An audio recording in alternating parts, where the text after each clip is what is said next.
All right, we are live. This week's Q&A. So first question that I got is, how can I slow down drinking at night? It's such a habit that I've gotten into, and I don't really like it. And then they have in quotations, I can stop. It's not a severe drinking issue, it's just a habit. Biggest thing for a lot of people is they might be better at drinking water in the morning because we have built habits and routines in the morning. And as the day gets going, sometimes those will fade. And often people will get to the end of the day and they'll be dehydrated. And so that longing for a beer, a glass of wine, something along those lines is simply out of thirst. So one thing that I would do would be drink like 12, 16 ounces of water. Wait a minute and then see if the urge is still there, and move on. The other thing you can do is have a seltzer water or something along those lines, so it's still the whole habit of cracking a beer or cracking a can, and you're drinking something that mimics the routine of having an alcoholic drink. This was an amazing question, one that I'll create its own video for, but I want to just cover a bit here as well. I'm an aging athlete. How does the view of training differ, and what should I be mindful of? Such a good question. And I listened to a podcast recently with a guy named Laird Hamilton. Some of you will know him. He's a big wave surfer, all around waterman, innovator.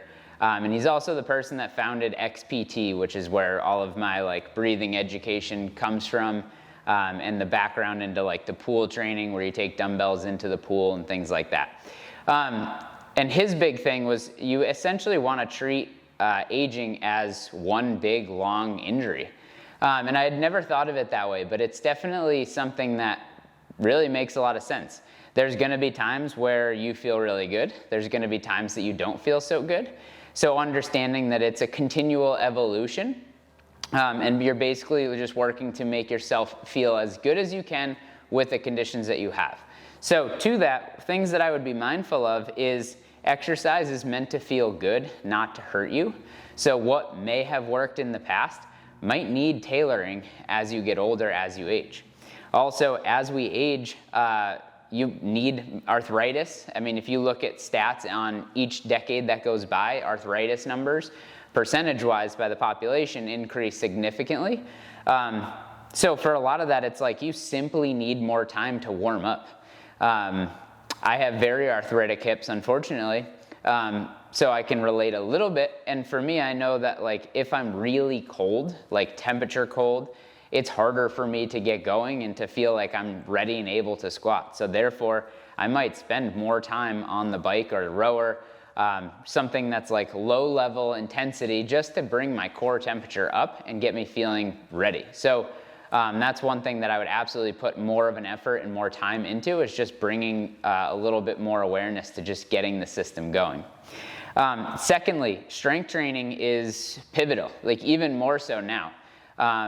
Not to mention the fact that falls are the greatest, decline for most people. If you break a hip, at later years, it's a lot harder to recover.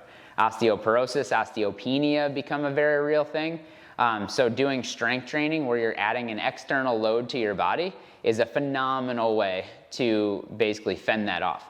Also, life's just more fun when you are stronger. It just means that you have more available for you. You can pick up kids, you can get out for hikes, you can still enjoy things that honestly younger people who aren't taking care of their body can't enjoy.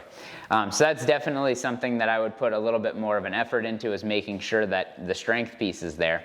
And then the final thing is we all see those older people who have horrible posture, and just can't go into full ranges of motion anymore.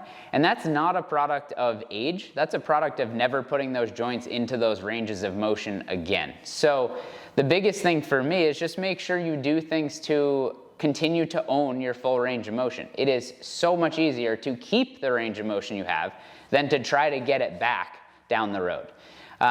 So easiest way to do that, do your cars every day or most days. So put each individual joint through its range of motion. I have a video going through the whole body. If you don't know what I'm talking about, let me know. And then spend some time stretching and doing mobility and actively working to improve, but also maintain the range of motion that you do have.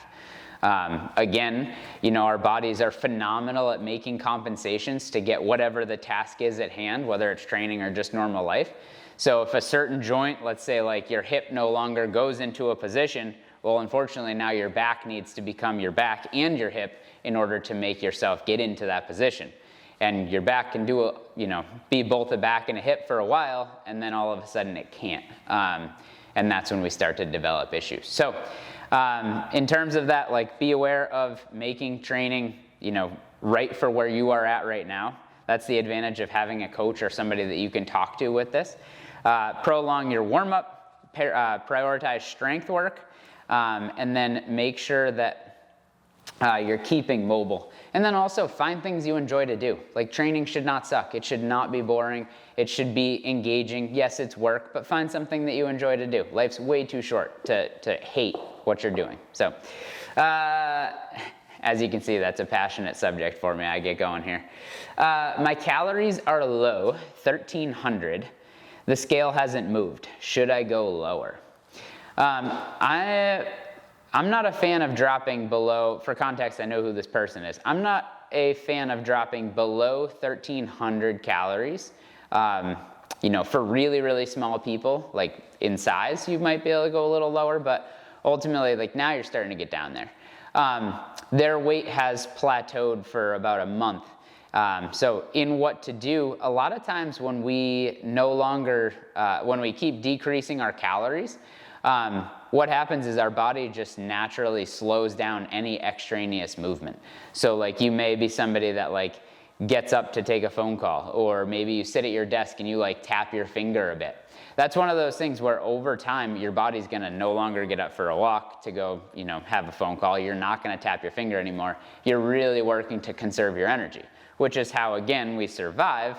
But at the same token, when you're trying to lose more weight, we want to make sure that that's staying there. So I would definitely look at two things. One, increasing your NEAT, your non-exercise activity. So that's anything from going from a walk, taking an opportunity to do laundry and carry it, park a little bit further away. All of the basic things just to continue to get a little bit more movement. And then the second thing is make sure that tracking-wise, like, you're actually accurately reporting the calories that you're taking in.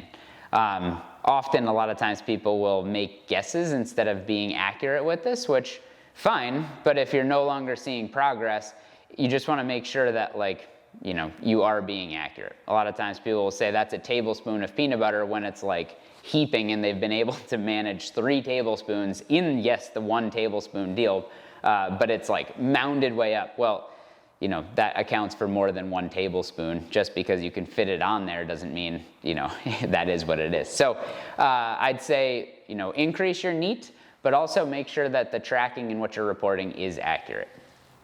Let's see. What's better for fat loss, jumping rope or running? Plate pushes. Plate pushes are the best for fat loss. Push your plate away from you at the dinner table. It really doesn't matter. Those are both going to be fairly equivalent. What matters is that you're in a calorie deficit. So my biggest piece of advice with that is find the thing that's most engaging exercise-wise, and then ensure that you eat in a calorie deficit. Do that over a long period of time, and I guarantee you will accomplish your fat loss goals. I have pain in my shoulder pressing overhead. Should I keep pushing through to make it better? No. Definitely don't keep pushing through something. This is a question from somebody who is not a remote client.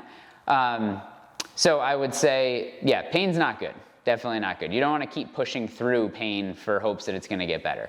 I would say hire a coach so somebody can look at it. You can send it to me and I'll gladly, provide some feedback. But ultimately, like, things should feel good. So I would not do that exact pattern that hurts. You might be able to do like an incline chest press or something, like an incline bench press or something, so the angle, instead of being overhead, comes to here. But ultimately, I would work with somebody to assess why that's painful and get that figured out. And again, feel free to send me a video and I will gladly correct any technique. And honestly, that goes for anybody. Is it good to ice or do cold therapy right after training?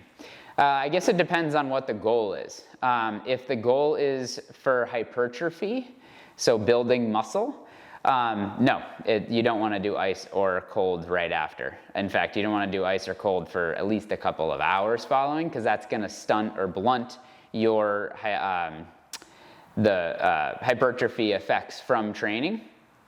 So it will actually decrease the ability to grow muscle. The time that you would want to do this is if, like, let's say you're going to, you have 2 training sessions in the day and you're going to do something like later in the afternoon and you want to feel prepared. Then I would do the first training session, take a cold shower, get in an ice bath, jump in the ocean, something like that. It stunts the inflammatory response from the first training session, which will make you feel a little bit better for the second. For most people, though, that's, we're not going to be turning around and doing something where we need to be firing to that level. So I would just try to separate your cold therapy and your training. If you could only get one thing at home implement-wise to train with, what would it be? Ooh, so many good answers.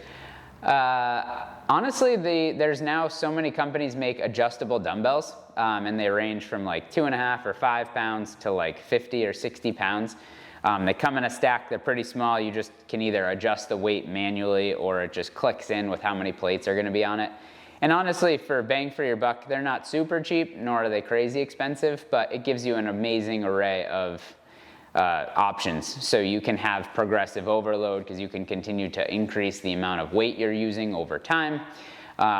So I'd probably say that, followed closely by a kettlebell and then closely by bands, because there's a lot you can do with all of those. 2 more. I feel hip thrust in my quads. Is this right? So hip thrust, they're talking about they're putting their upper back on a bench.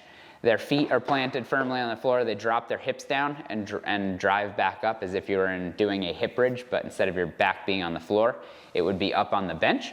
No, this should not be a quad dominant movement. What that means is that your feet are too close to you, and your knees are essentially over your toes, and that's just putting more of an emphasis on your quads. So move your feet further from your butt, and what that will do is that'll make it a little more hamstring and glute. You really want to feel your butt working on these. If your feet are too far away from you, that'll be more hamstring, and again, the hips and butt is really what we're after. So ultimately, make sure that your ankle's directly under your knee, and that will put you in the best position possible for that. Last question. I like doing more bodybuilding style sessions. How can I get cardio in? Really good question. Glad you like doing more of the bodybuilding stuff and building strength. In terms of the cardio stuff, easy answer is go for more walks. Literally probably the most underrated movement. Also, you can start adding in single modality things. So go for a bike ride, get on a rower. Over time, that duration can get fairly monotonous and potentially boring. So ways to spruce that up a bit is create some intervals. So you can do like 4 minutes slow, 30-second sprint, and then go 3:30 slow, 30-second sprint, and work down the slow period until it's back-to-back sprints, and then you're done. The other thing you can do is play with, holding a pace nose only. So move as quickly as you can, say for 5 minutes, but you have to remain nose only, which will keep your pace slower. Then from there, for the next 5 minutes, you can go in nose, out mouth, or 3 minutes even, in nose, out mouth, which will be a slightly faster pace, but you still have to breathe in through your nose. And then the last minute, say, so you do 5 minutes slow, nose only, 3 minutes in nose, out mouth, and then you can do 1 minute mouth only, which would be basically like your full out sprint.